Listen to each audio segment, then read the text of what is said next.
నమస్కారం.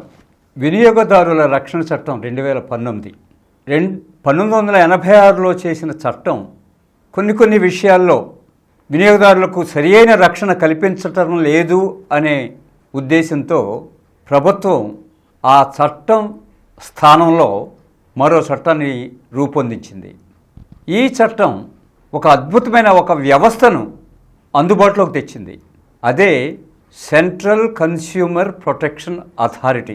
మనకి misleading advertisements మీద రెగ్యులేటరీ బాడీ అంటూ ఏమీ లేదు, ఒక అడ్వైజరీ బాడీ మాత్రమే ఉంది.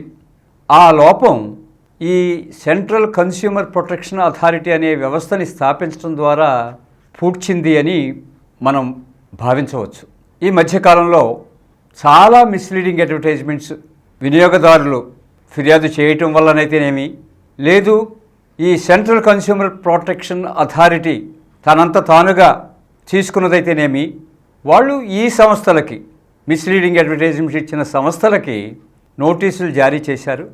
దాని ఫలితంగా ఈ నోటీసులు జారీ చేసిన వాటిల్లో చాలా వరకు ఎక్కువ శాతం అన్ఫెయిర్ ట్రేడ్ ప్రాక్టీస్ అవలంబిస్తున్న సంస్థలపై అయితే ఒక 32 కేసులు మాత్రము మిస్లీడింగ్ అడ్వర్టైజ్మెంట్స్ మీదే ఉన్నాయి. ఆ నోటీసు అందుకోగానే కొంతమంది అడ్వర్టైజ్మెంట్స్ని తీసేశారు, కొంతమంది సవరిస్తామని ఈ కన్స్యూమర్ ప్రొటెక్షన్ అథారిటీకి నివేదించుకున్నారు. కొంతమంది బహుశా ప్రత్యక్షంగానో పరోక్షంగానో సెంట్రల్ కన్స్యూమర్ ప్రొటెక్షన్ అథారిటీకి తమ వివరణ ఇవ్వచ్చు. ఏదైనప్పటికీ కూడా అది గనక మిస్లీడింగ్ అడ్వర్టైజ్మెంట్ అనే విషయం ధ్రువపడితే ఈ అథారిటీ వారికి లక్షల మీద ఫైన్ వేయచ్చు. ఇది శుభపరిణామం. ఎందుకంటే ఏది చెప్పినా చెల్లుబాటు అవుతుందనే రోజుల నుంచి జాగ్రత్తగా చెప్పకపోతే ఏం జరుగుతుందో అనే భయం కల్పించారు. అంచేత రాబోయే కాలంలో మాయాజాల ప్రకటనలు, మిస్లీడింగ్ అడ్వర్టైజ్మెంట్ అంటే ఏమీ లేదు, అందులో నిజం ఉండదు, ఆకర్షణీయంగా ఉంటుంది. తీరా ఆ అడ్వర్టైజ్మెంట్ ఇన్ఫ్లుయెన్స్లో వినియోగదారుడు కనుక కొంటే అది అతనికి ఉపయోగపడదు. ఇవి యోగా చెప్పులు వేసుకుంటే ఆరోగ్యం బ్రహ్మాండంగా ఉంటుంది. అసలు ఏమిటి యోగా చెప్పులు? సో వినియోగదారుల అమాయకత్వాన్ని ఆసరాగా తీసుకుని ఈ పెద్ద కంపెనీ వాళ్ళు వాళ్ళని ఎలా ప్రభావితం చేయాలి అనే ఉద్దేశంతో రూపొందించిన ఈ మిస్లీడింగ్ అడ్వర్టైజ్మెంట్స్కి వినియోగదారుడు కూడా అప్రమత్తంతో ఉండాలి. నేను ఏదైనా వస్తువు కొన్నప్పుడు అడ్వర్టైజ్మెంట్ ప్రభావం వల్ల కొంటున్నానా, లేదు ఆ వస్తువు యొక్క అన్ని లక్షణాలని పరిశీలించి కొంటున్నానా అనేది గమనించాలి. ఉదాహరణకు సబ్బు తీసుకుందాం. ఒక్కసారి మీరు ఆలోచించండి. సబ్బు తీసుకోవడానికి మనం ఏ అంశాలకి ప్రాముఖ్యత ఇస్తాం? సైజా, సువాసన, ధర, లేదు గట్టిగా ఉందా మెత్తగా ఉందా, ఇవన్నీ చూస్తామా? మేము గతంలో సర్వే చేస్తే మాకు అర్థమైంది ఏంటంటే చాలామంది వాసన చూసి తీసుకుంటామన్నది అర్థమైంది. కొంతమంది ఈ వాణిజ్య ప్రకటనల ప్రభావంలో తీసుకుంటున్నారన్నది అర్థమైంది. అంతేగాని TFM అనే అతి ముఖ్యమైన ఒక అంశాన్ని వినియోగదారులు పరిశీలించట్లేదన్నది కూడా అర్థమైంది. TFM అంటే టోటల్ ఫ్యాటీ మెటీరియల్.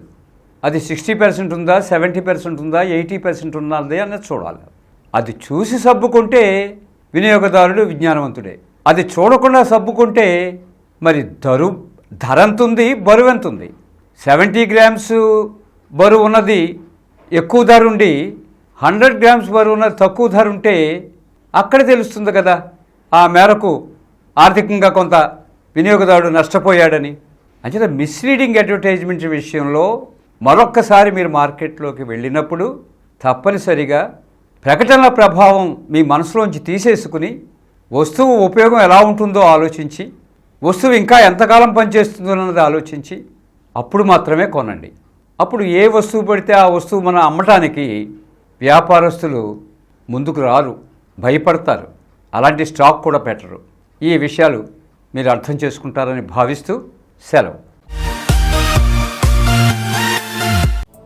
ఈ కార్యక్రమం మీకు ఎంతో నచ్చింది కదా?